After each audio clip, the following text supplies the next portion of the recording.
moi si maman Amida Zalaki wana on dirait perdre contrôle bon kaki comme mélange na manière moko boye te au monde ba image ya Amida te hein on habite il y a ça des crises mais ce sont des pratiques maman mon frère comme comment va appliquer à Christ tout ça ainsi de suite. Mais pourquoi il y a Amida? Pourquoi il y a Amida? Comme ça on le croit moi en bouclier mon robot. Mais Amida c'est une Congolaise.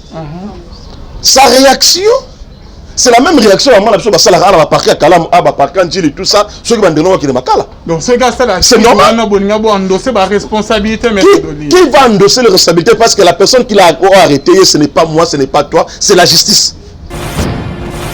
Shalom, shalom, bien-aimés dans le Seigneur, Bonzambe, na Bonzambe, Lola, Ezo Futa Simananto, Yakolobake Njama Boto Koye, Wapi, Naman Sazo Saïbis. Un grand merci, na pasteur Fezami, si à la bouche autorisée de l'éternel depuis Zurich, na Philo Mukoya Motema Bilen, c'est de Homo depuis Londres, puis na maman Gisèle Louke, le Motema Papa Emmanuel, na Boston, Bonzambe, na Bonzambe, Lola, Ezo Futa bien-aimés dans le Seigneur, Simananto, Yakolobake Njama Boto Koye, Wapi, les man ne triomphe jamais. Na émission le lot Toyaminan, Toyami maître Doli au Keboye bien très bien. Tomero Kisaki Bonzambe na Maloba Lelo na émission na meilleure que la vérité. Maître Doli Boni. Bien, Ndekolanga Alvin Beya, Mboteming Rabana, nous surtout il y a bateau nous surtout dans la émission na yo. Il y a bateau nous surtout fidèle na émission qui toko au présentation Rabana Mboka. En tout cas, merci beaucoup pour l'invitation na Koyako Kolimboula une fois de plus na Bana Mboka. En tout cas, je suis ravi quand même. Il y a beaucoup d'années sur quand bien même quelques années de confinement. J'ai fait quand même le nécessaire pour être là présent. Il y a un peu expliquer Zan d'ombre comme actualité dans mon mission. Merci. Moi, Asumboa Maître Doli Monzaba Benyango trahison. Qu'est-ce qui se passe aujourd'hui entre Liban et Nabino Okebo Salaki, le lot Kebo Balike, c'est ce que Bandeko ya UNC Zole la macasse sur arrestation de Victor Kamere. Bon, en fait, Kolobakemboa Asumboa, c'est un peu difficile parce que c'est un peu compliqué. Trahison? Ce n'est même pas une trahison. Seulement, nous voulons renaître quand même une bonne justice dans Bokanabiso. Il y a de cela, toujours le Congo, Césaté, de quoi un problème, particulièrement parce qu'il y a Zaline de Koyaya, dis-toi qu'il y a un Sala et qu'il y a une raison, on a tellement décrié à ce que justice Nabiso et Zala, justice Morofomo indépendante, dont on a qui même au Konziamboka. Na discours na etonga salaki na jour où après ça serment na lobaki à renaître encore une bonne justice dans Mboka na biso. C'était ça ses propos. Mais ça me surprend aujourd'hui quand les gens au business que la lobby justice la malamouté quand maintenant le président de la République avec son impulsion il y a qu'on mettre un peu la sécurité Naba Congolais parce qu'il y a un adage Lobaka, la justice élève une nation. Donc lorsque vous avez une bonne justice dans Mboka Nabino, dites-vous que cette nation là vous allez élever parce que socle la démocratie, socle le développement c'est la justice. Imaginez que l'investisseur va pour ça pour investir dans Mboka. Ça va sentir qu'il y a de l'impunité qui régner dans Mboka Nabino et ça passe aucun investisseur. Sotel dans Mboka le roi Ghana, hôtel dans Mboka au sotel dans Afrique du Sud le consort. Vous sentez qu'il y a une bonne justice qui règne dans que peloton et ont bien ça investir baya mais ce qui le lot est commis que tout comme ça la justice un peu fantaisiste justice moko aux peut-être il y a malamouté donc aux anators aux ali peut-être la relation tous en bon on a yo Européens sont toujours raison on est à malamouté nous avons tous constaté que nous avons Vital Kamere, Ouazali, le chef de l'État, Azala qui est interpellé. Bon, c'était une invitation pour se présenter dans le parquet général pour la cour d'appel, il y a Matete. Parce que le président de la République, il avait instruit le Premier ministre et aussi le Premier ministre à son niveau, instruit le ministre de la Justice pour que va enquêter sur la gestion en Makambo au Italie 100 jours. On va ça qui na procureur après la cour d'appel de Matete, mais aussi na Mouningane au Yagombe. C'est comme ça que les choses ont commencé à évoluer. On a interpellé bon nombre de Batoubaye, bah eux c'est qui va mettre bango na détention préventive, ils sont là jusqu'à la preuve du contraire, mais que ça dit que Ndeko Nabiso, parce que celui qui était le coordonnateur, c'est ce que les gens oublient, il était le coordonnateur, il y a Makambo nous c'était allé le 100 jours.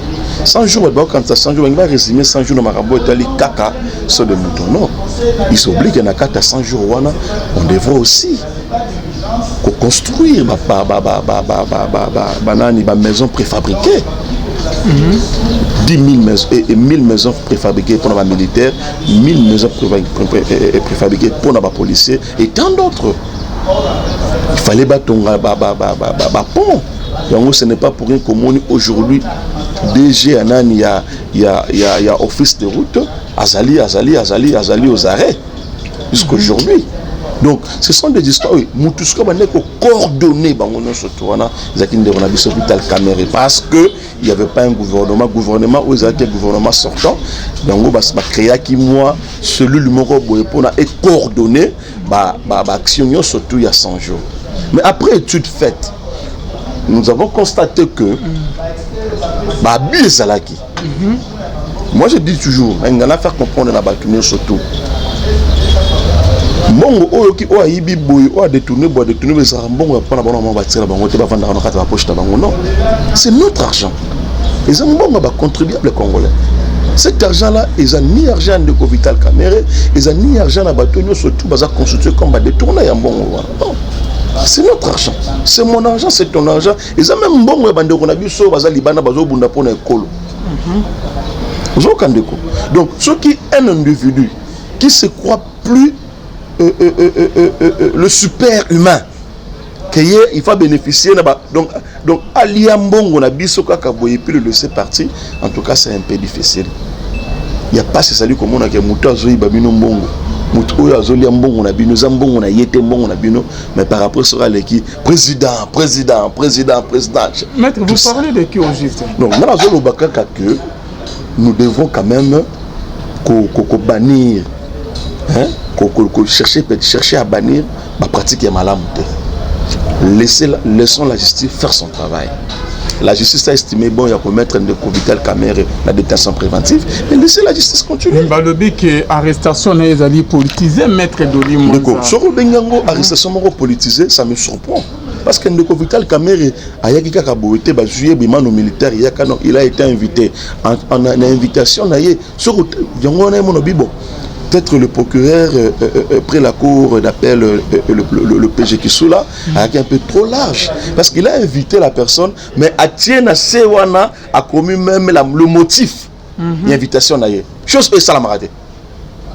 Mais pour la situation au moins va permettre tant que on t'invite pour na marambo Italie dossier à 100 jours. Tu dois déjà te préparer pour ça parce que il temps va inviter on a parqué va inviter bango baya baka. Oh, bah invitez-les, donc faites sujet. Oh, bah invitez-les, car on commence sur place. Il a été invité et puis bah signifier la carte d'invitation là qu'on va parler sur le show de Bamara Italie et Marama 100 jours. Après audition naïe, ils ont constaté que ce n'était pas un renseignant c'est lui qui est le cerveau moteur de tout ça. Raison pour laquelle le parquet monique non voilà le laisser en liberté ça peut compliquer peut-être le déroulement il y a une enquête il faut le mettre en détention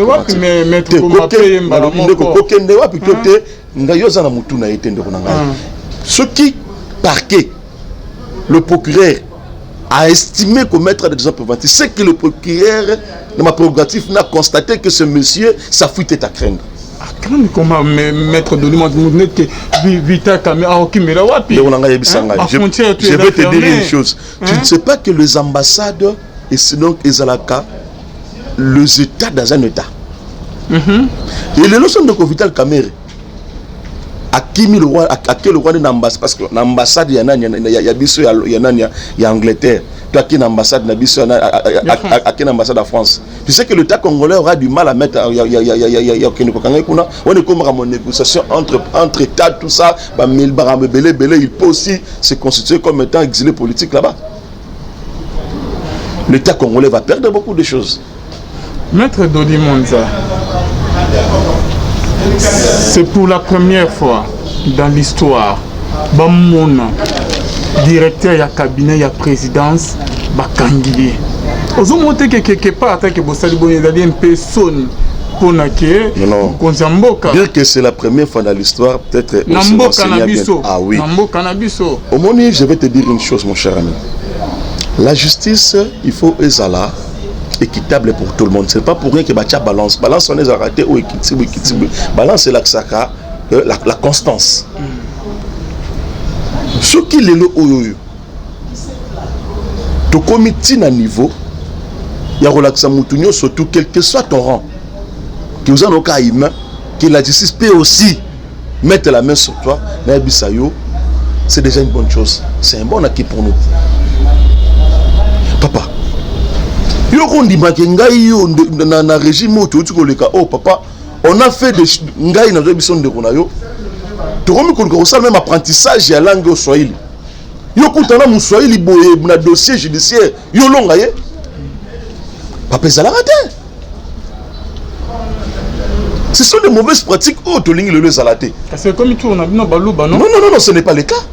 D'accord. Je te dis, ce n'est pas le cas. Okay, ce n'est pas le cas. Nous voulons que la justice est équitable pour tout le monde.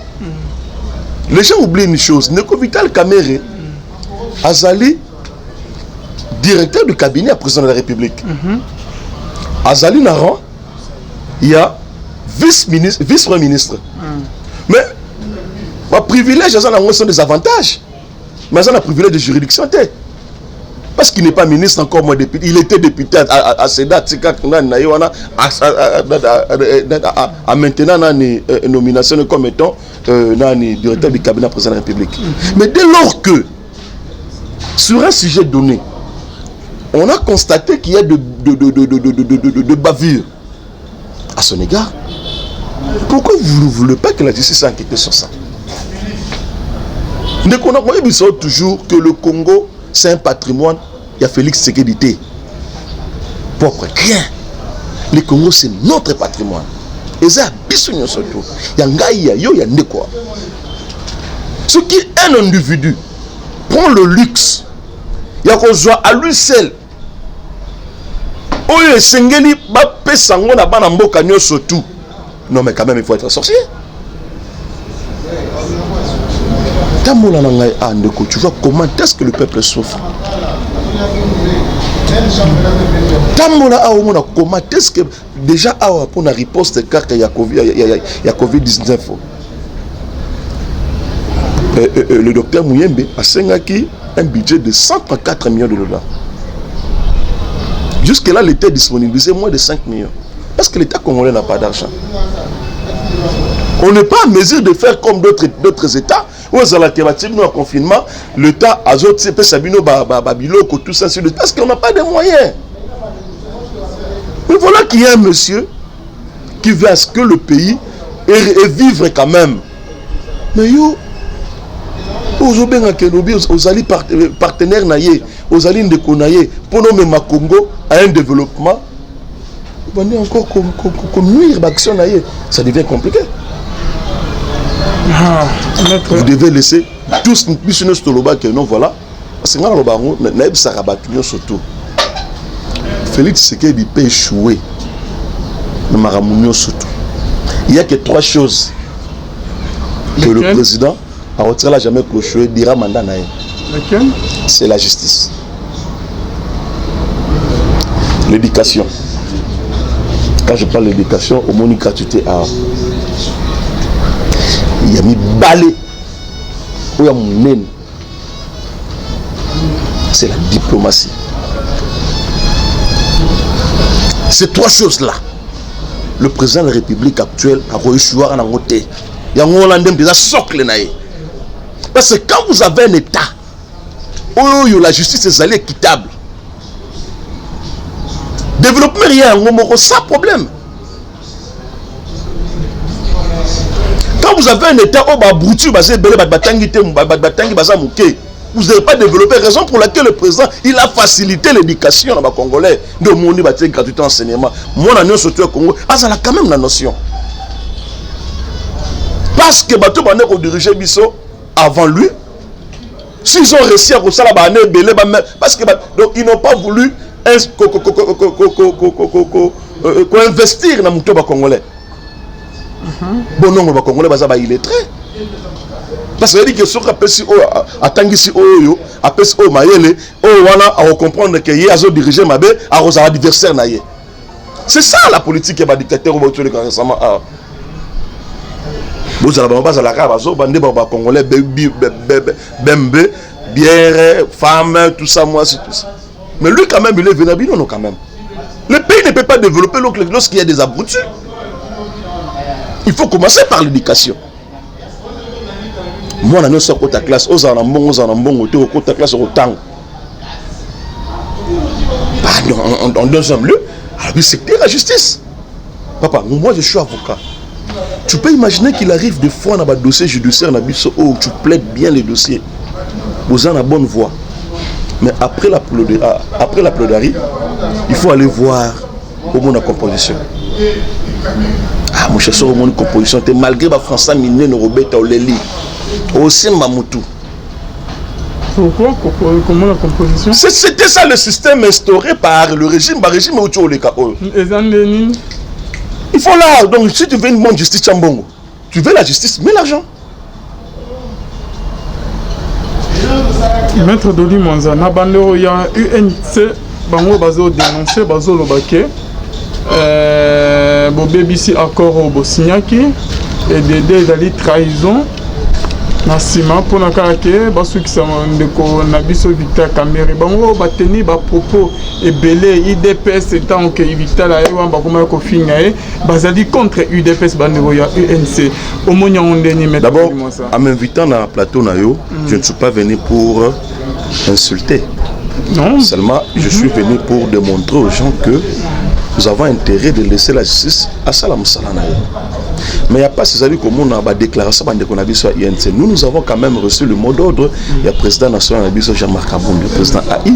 Il nous a demandé tous les communicateurs du cash de ne pas que ça le verbiage dans le dossier Oyo, de laisser la justice faire son travail. C'est de ça que le président national AI, il y a parti Nabiso à lobby.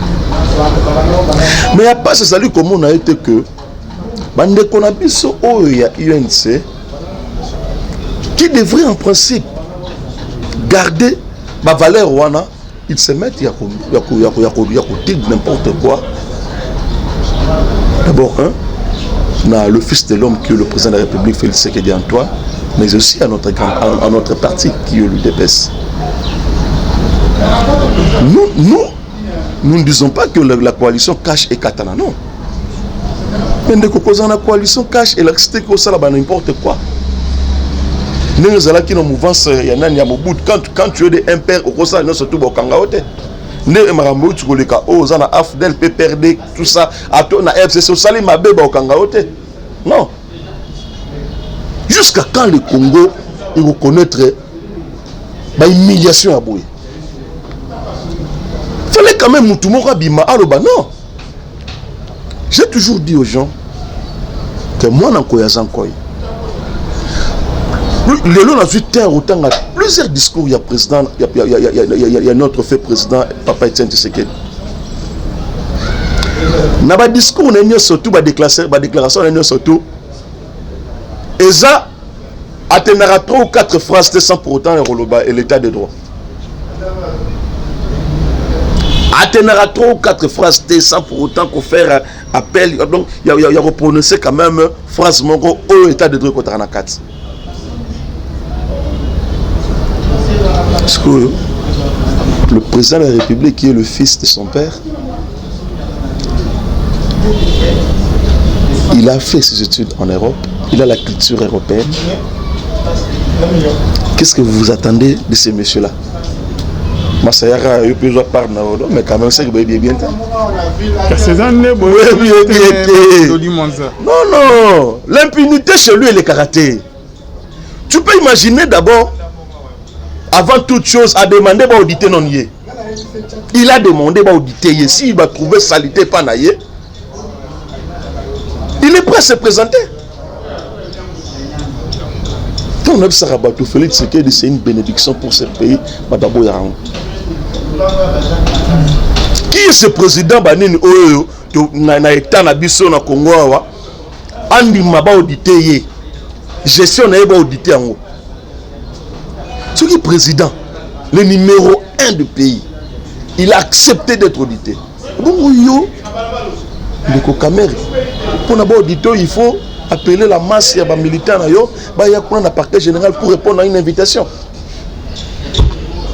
En tout cas, ce que je vis hier,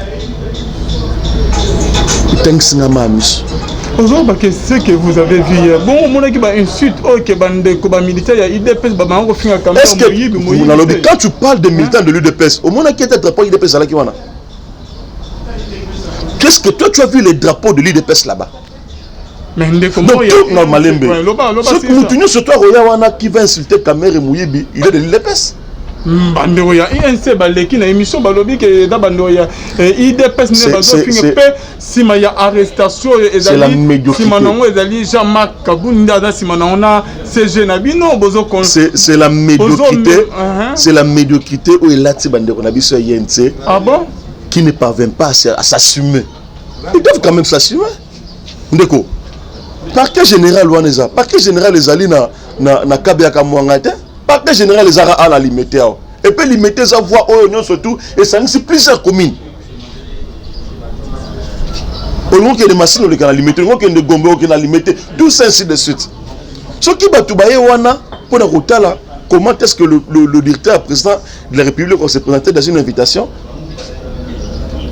Pour vous tous ces mondes là est-ce qu'ils sont est-ce qu'on attaque drapeau IDPS qui wana? Parce que moi j'ai vu le drapeau de l'UNC, mais le drapeau du DPS, non, quand même ils doivent s'assumer. Et puis, tu sais, nous sommes avocats. Un avocat ne doit pas réfléchir en politique. Bon, l'erreur, peut-être ce n'est pas eu bon. L'erreur c'est trop fort. Moi, dans les péchés mouké, avocat peut-être ma conseil à Vital Kamere, ils ont sous-estimé l'invitation ils ont voulu réfléchir en politique. En principe, il fallait pas réfléchir en droit. On a envoyé l'invitation. Certes, invitation des là qui entachent à moi des petites erreurs. Vous ne pouvez pas directement passer faire une déclaration. Non, ce magistrat là, quel est ce magistrat qui a pris les leaks? Non, il oublie que nous, avocats, nous prêtons serment devant le parquet général, la cour d'appel. Mais quand toi tu te permets, il y a fustiger même le travail va prendre un salaire na bango toyebi. Parce qu'inviter client na yo, non, comme il faut être courtois. C'est une invitation. Sur l'invitation les gens à moi vous pouvez aller là-bas. Yo abino avocat bozu, monsieur le procureur, nous avons vu l'invitation que vous avez déférée pour notre client Nabiso. Compte tenu de ça, on ne peut pas se présenter, mais il y a ça, mais donnez-nous quand même le temps. Quand vous allez nous inviter pour la deuxième fois, il faut quand même avoir des propos. Moi, courtoisie ça là. Comment les Congolais n'est pas donc moi sans s'il y a courtoisie à la société. Quand même il faut ça là. Non. Comment ça fait les déclarations? Et plus grave encore. Au-dessus de nous, en tout cas, bandeko mayo na bandeko nyo surtout ba makele les consorts. Faut tout le monde le premier ministre parce que bon on a signé qui charte ya bonne conduite. Il y a une déclaration au Salama qui a UNC, on va porter signature na bango mais quand même bazar membre du gouvernement, il ne peut pas faire ça. Il ne peut pas faire ça quand vous êtes ministre. Vous n'êtes pas ministre de l'UNC, vous êtes ministre de la République. Là, c'est faire entrave à la justice. Ils ont la pratique normale. Si il y a d'autres, parce que je vais aussi rappeler Nabatou. La liste est longue. La liste est très longue. Bando bazo dans la biso, comme appelé VK. Bando que délai, bameko zo on a ndenge mobo, bamiso ba interprétant ngo na ndenge na bango. Ba verso bimi ya mini maître de l'immense voire même moi si na maman Amida Zalagi wana on dirait perdre qui contrôle bon kaki comme mélange na manière moko boyete au monde ba image ya Amida te hein on habite pourquoi il y a ça des crises mais il y a des sangs là ce sont des pratiques maman mon frère moi je suis dans cette Fatnazana Rua Joana na yebi comment est-ce que sur une petite mouque comme Makale comment va appliquer à Christ tout ça ainsi de suite. Mais pourquoi il y a Amida pourquoi il y a Amida comme ça on le croit moi en bouclier mon robot. Mais Amida c'est une Congolaise. Sa réaction c'est la même réaction à moi la personne ça va parquer à Kalam à parquer et tout ça ceux qui vont donner qui Makala. Donc ce gars c'est normal endosser la responsabilité qui va endosser la responsabilité parce que la personne qui l'a arrêté ce n'est pas moi ce n'est pas toi c'est la justice.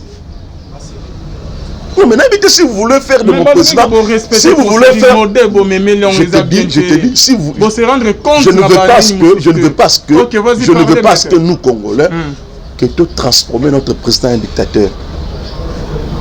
Si le président se donne le luxe, il y a au côté Makambouana, c'est fini, nous tuons le pays. La justice doit faire son travail. Ce qui est justice, c'est qu'on blanchir, c'est bien. Mais vous demandez au président de s'immiscer dans la justice. Mais non, quand même là, nous sommes où, quoi. D'accord. Il a été invité. L'invitation, tous nous avons vu. Il a été invité, mais pas il a été invité. Arrêté, non, tu sais quoi? Il a été invité. Je te dis, mon cher ami, jusque-là, nous sommes en phase préjuridictionnelle. Le parquet enquête. Le parquet enquête. Mais tant que je suis Kamere, jusque-là, il n'est pas condamné. Il a des détention préventive. Il m'a payé. Maintenant, d'arrêt provisoire.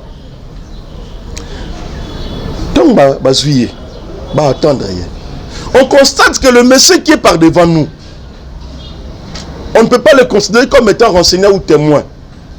C'est lui, Ndemutazali, le cerveau moteur. Tu penses que la justice va laisser monsieur partir? Non.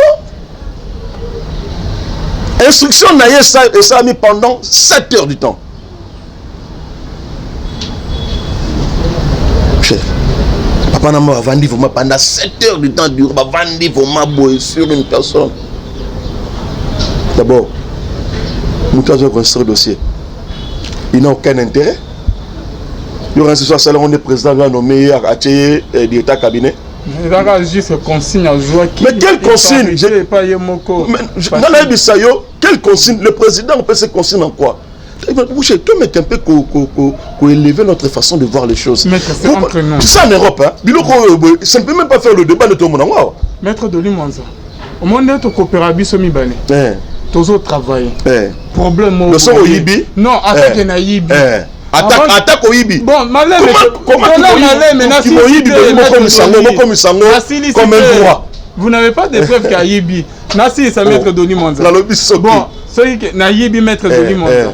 Nandé que to coopérative somi ba yoza mokonzi nanga toujours travailler na cabinet na yo avant peut-être que makamone ko makuna est-ce que tous en contact en tout moment au ben nanga to ndeko to sala ki accord ezalaki bo metala yo comme obeta di banda à ma connaissance c'est-à-dire que Ndeko Félix Tshisekedi n'a jamais fait les droits. Il n'a jamais été magistrat, encore moins inspecteur. Ce n'est pas pour rien. Tu savais quoi? C'est bon bien que Moutou a spéculé. Il y a une spéculation, il y a une information. Mais rôle, Montesquieu a civilisé pour pouvoir en 3 parties. Il y a les pouvoirs législatifs, il y a les pouvoirs judiciaires, il y a les pouvoirs exécutifs. Donc, ce qui déjà, le président, Ouazali, le patron, il y a pouvoir exécutif. A commis quoi qu'on s'est mixé, Maramotali, Ouazali, Ezali, la carte, bien qu'il y ait un Moutazali, le numéro 1 en Mboka, Mboka Koufaka. Il y a un Mouni Mobutu. Tu sais comment Mobutu a tué les pays? Vous avez vu comment ce Kabila, le père, le deux Kabila, ils ont tué les pays. Il y a deux monatons à Kabila, Moutapé perdé, oh, à ma case, ça peut perdre à côté de prison parce qu'elle est mon. Combien de détournements au Togi Tongo me dit pourquoi? Vous voulez que le pays ils a fonctionné, bon, ils sont plus congolais que moi. Ngai na tonga na njili na matete, ya tonga kala gombe ba immeuble. Pour ba ne baza spécial ko likaba na ngai.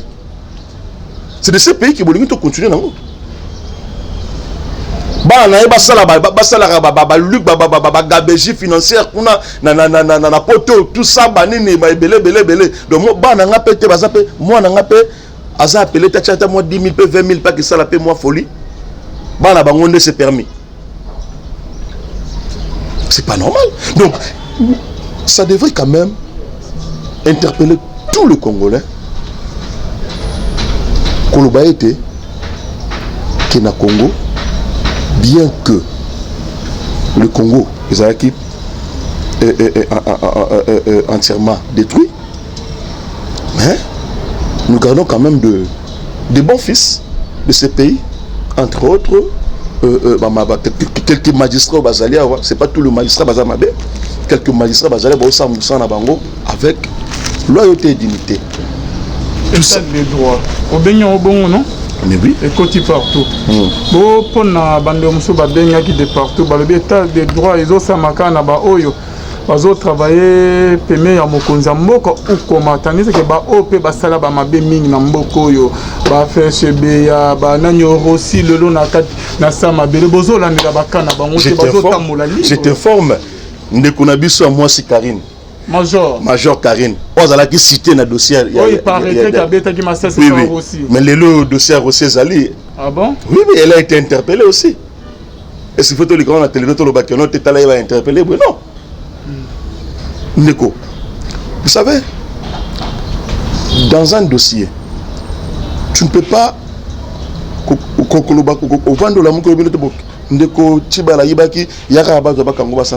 faut quand même qu'on ait un dossier physique, qu'on ait un élément, qu'on ait attesté que effectivement parce que tu peux interpeller tel monsieur. Quand tu n'as pas d'élément, il y a ridicule. Tout le bateau n'y surtout. Bateau non surtout au baby qui balai qui mbongo ya l'état faut bailler bakel dossier na bango zalaka ngale lo so ma confirmer silité na malanga na mboka ba yebisanga to e belé bazanga ba komi na aéroport ba so bango poani na beach ba msu ba se déguiser le roi moi la moitié et belé pourquoi parce qu'ils savent que il faut pas répondre na makambo ya l'état ngai boya simple monsieur que je suis s'il arrivait que na bima na bima na sans problème pour interdire ngata. Tout ce monde-là, na reine Yandeko Félix Tshisekedi, ils vont répondre. Ndeko Oli Ulunga, allez bambongo, oh mon Congolais, zali zoba Congolais, zali maëlete. Tu te permets au moment ndeko na yo pour intérêt personnel na yo moko na dossier ya nani ya Ebola. A quand c'est qu'il y a échappé la justice congolaise. Tant qu'on condamné ndeko Oli Ulunga na 5 ans de prison ferme.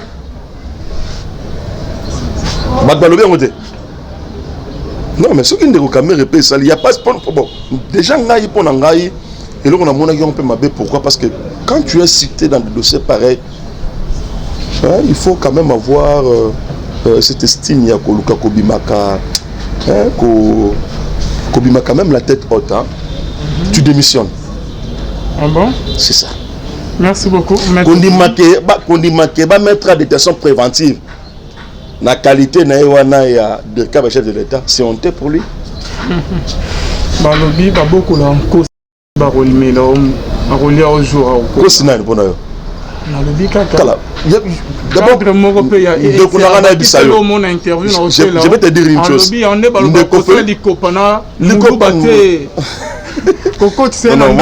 moi je ne veux pas qu'il sina de tozala tribalisme zala.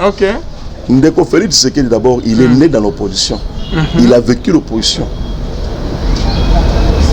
Ndeko Kamere na ta on Ndeko Félix Tshisekedi da salaki na opposition na Ndeko Kamere, vous allez comprendre Ndeko Félix Makila na kati sa opposition. Kamere n'était pas en opposition, il est venu à opposition mort de circonstances. Mais les faisait des rois. Il a fait qui? Tolobi kaka. Ndeko Nanga. Les faisait des rois. Ce qui est mort faisait des rois, mais la 2000 Malembe. En 2011, il était candidat, non? Ce qui nous a fait de roi. Mais il y a un moment, il fallait même pas deuxième. dans l'élection triquée où tout le monde a aujourd'hui trahi. Il est trahi par qui? Ndeko, il faut que les Congolais comprendre une chose, que l'argent, d'abord, la personne qui a déposé plainte, c'est la République. Ce n'est pas un individu. C'est la République qui se plaint. Ils se plaignent. Donc, comme un dossier personnel du chef, non. D'abord, le chef a dit que il y a eu un seul ministre à Bango. Chef? Mais oui. Mais il paraîtrait que Kamere a tenté à Robin Hachem n'a pas voulu déposer son téléphone. Est-ce que Robin n'est pas salanine? Qu'est-ce que...